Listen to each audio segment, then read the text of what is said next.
Soc el Marcel de primer C de l'Institut Santa Eugènia.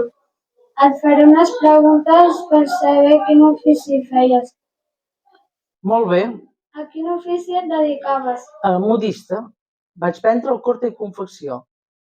T'agradava l'ofici que feies? Molt, molt.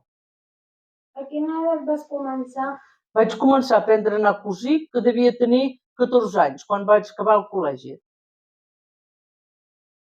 Quan fa que t'hi dediques? Fins que m'he jubilat.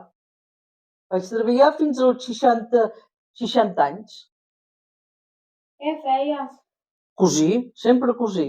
El que al principi cosia per mi, feia vestits per la gent, i un cop me vaig haver casat, que me'n vaig anar a viure a Olot, perquè jo era de les Planes, llavors vaig tenir 2 fills i llavors me'n vaig anar a treballar en una fàbrica. I en aquella fàbrica doncs feia els patrons per poder cosir a l'altra gent. I jo també cosia. Me donaven un dibuix, jo feia els patrons, i llavors si allò anava bé, doncs els viatjants ho portaven i ho fabricàvem a la fàbrica. La fàbrica se'n deia Leros. Per a tu era difícil l'ofici? No, perquè m'agradava molt i des de petita era el que volia fer. Sempre m'havia agradat cosir.